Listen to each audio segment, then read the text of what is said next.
Hey everyone, I hope you're enjoying Holy Week, both with your family and with us at Abundant Life Christian Fellowship. I so greatly appreciate Sarah Senefton and what she shared just last night about the Last Supper. And so we're going to actually continue on from there. We're going to talk about Jesus' trial tonight. And so in between the Last Supper and his trial before Pilate, there were a couple events that happened. First, he went to the Garden of Gethsemane. It's where he prayed with his disciples. And then the religious leaders came and arrested him after Judas sold him out. They take him to the high priest, where they have some witnesses testify against him. And then after that, they send him to Pilate. And so that's where we're going to pick up. So if you have a Bible, or if you have the Bible app on your phone, I would encourage you to turn to Luke 23. That's the passage that we're going to be reading from. I'm going to be reading from the ESV. And as we're reading this, I want you to try to do your best to put yourself there.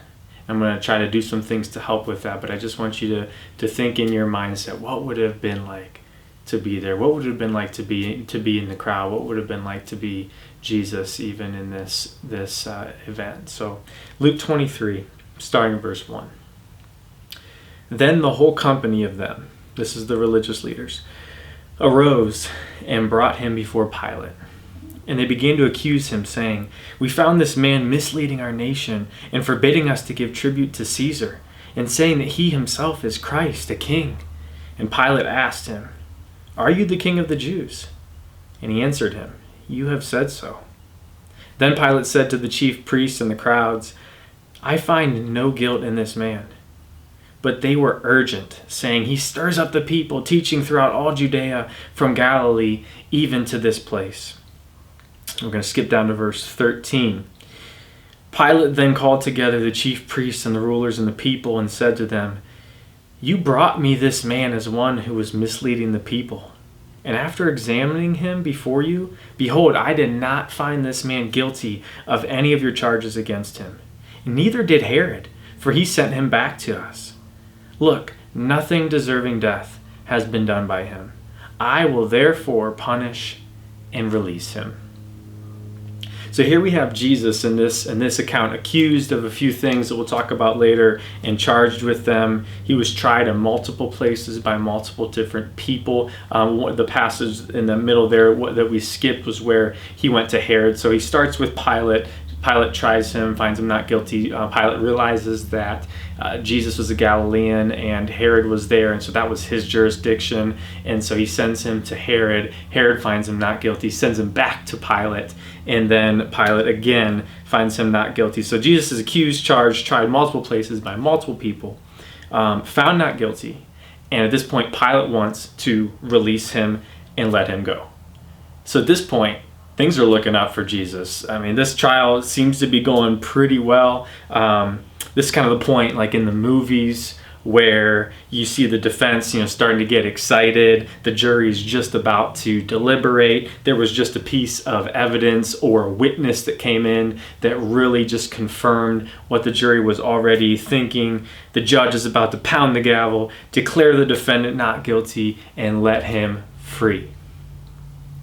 I mean, even Pilate himself, the governor, who was the one responsible for trying Jesus, said that he was innocent. So, this is perfect. But Pilate still wants to punish Jesus in order to appease the people. They did bring him here with some charges. The religious leaders did find him guilty of some things. And so, unfortunately, he's not getting off easy. But after he's punished, he'll be released. So it could be worse, right? I mean, no death row. He'll get to keep on living his life freely. Now, at this point, in another account in Matthew 27, it talks about how it was the governor or Pilate's custom every year during the Passover celebration, which is what this week was, to release a prisoner to the crowd, anyone they wanted. And so the crowd started coming up to Pilate and started asking Pilate to do as he usually did. And now again, if you're Jesus, this is perfect. Pilate already wants to release him. He's already said he's innocent, that he didn't do anything wrong. And so he may not even have to be punished after all. He's going to get off with no punishment and he's going to go free. Surely the crowd's going to choose him. Why wouldn't they, right? And here comes this verse. As we continue on in Luke 23, here comes this verse in Luke 23:18 that just puts a wrench in it. But they all cried out together, "Away with this man, and release to us Barabbas." A man who had been thrown into prison for an insurrection started in the city and for murder. Pilate addressed them once more. He's like, what? Desiring to release Jesus, but they kept shouting, "Crucify, crucify him."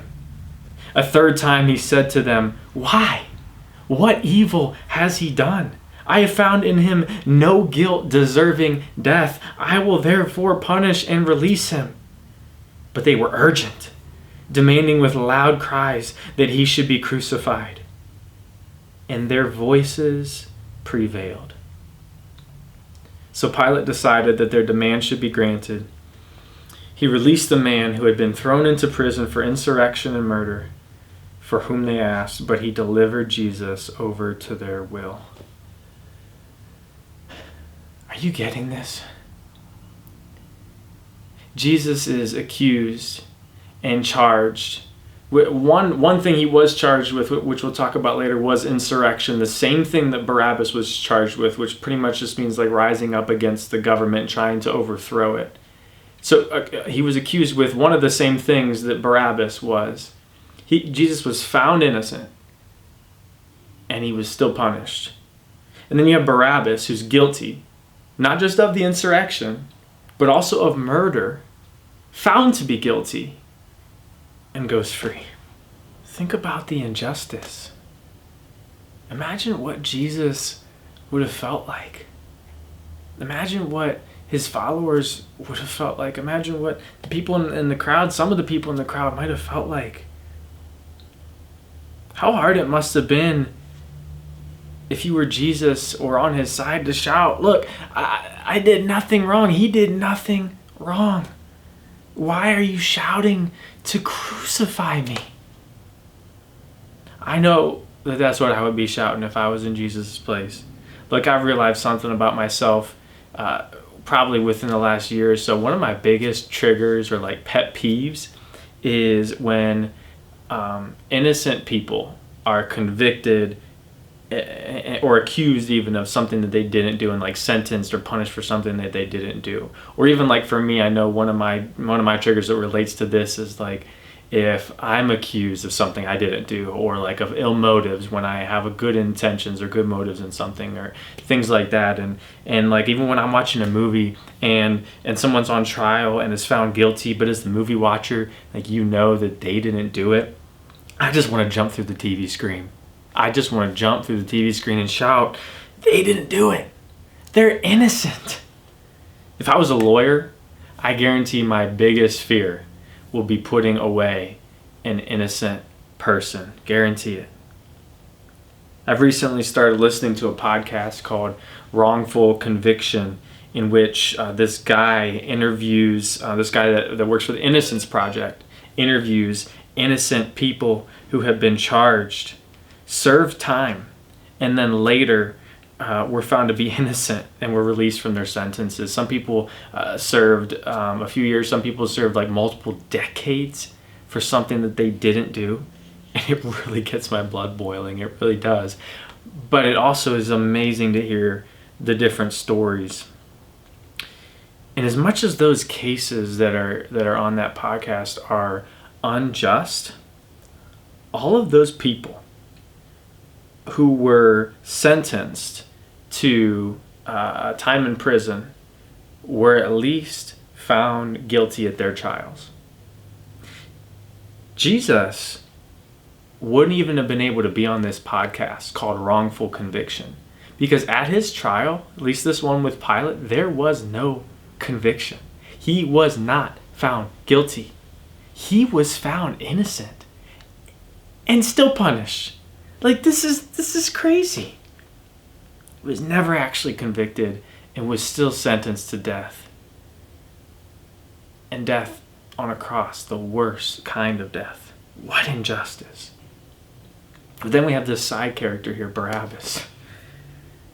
Like, what was this guy thinking through all of this? Like, what was he feeling through all of this? Like, and especially, and I don't know if he was there or not when the crowd asked for him to be released, or if he was somewhere else. I'm not sure if he could hear or not. But even just that moment, like what that would be for him of going free, while this innocent man over here is being led away to his death, to Barabbas' death. So I have 2 activities that I want you to do to try to dive a little deeper into this and just really feel and just really try to experience what this was like. So if you were able to get one of our Easter kind of packs for like families or for people to pick up, if you want to get that out, there should be a card in there that looks like this. If you do not get one of those, that is perfectly fine. Or if you don't have enough, I think there's only 2 in each bag. If you don't have enough for your family that's watching, everybody needs one, that's perfectly fine. All I want you to do is just make a line like that. It says Jesus here has his 3 primary charges that he was charged with at Pilate's trial: blasphemy, treason, and insurrection. Blasphemy is claiming to be God. Yes, Jesus technically was guilty of that one because he did claim to be God, but he was God. So, it was totally right in that. Treason, he was accused of things with telling people to go against what Caesar said, even though he didn't. And then insurrection, like we already had talked about, rising up against the throne. So those were his 3 main charges. What I want you to do is on the right side here, write your name. And then under that, I want you to write a list of just the worst things you've done. Some of the worst things that you're guilty of. If you even want to go, if you're having a hard time with this, maybe go to the 10 Commandments and look those up and just go down through the list. Look at the way that Jesus redefines the 10 Commandments. He said, if you ever hated anybody, you've murdered. If you've ever lusted against anybody, then you've committed adultery. And so you can even look at some of those.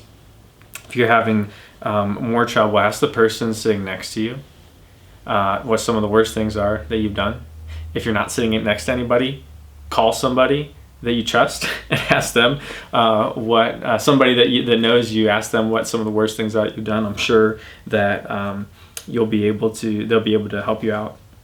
And then I want you to just look at that list. I want you to just look at that list and reflect on it and pretend that you were Barabbas. Pretend that you were Barabbas in this trial, stacked up against Jesus.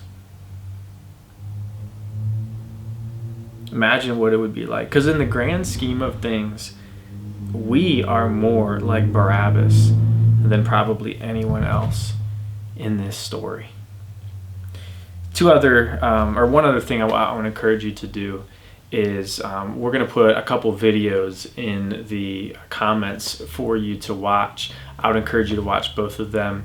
Both of them are really about Barabbas, and we don't know a whole ton about this guy. So there's some speculation in both of the videos. Really, one kind of paints him as kind of this terrible, horrible guy and with no remorse, and then one kind of paints him as maybe having some remorse or some contemplation, at least, about what happened at that trial.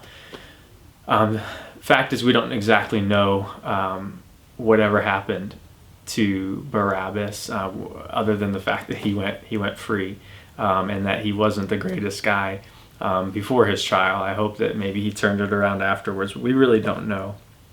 But we do know what happens to us. We do know what happened to us.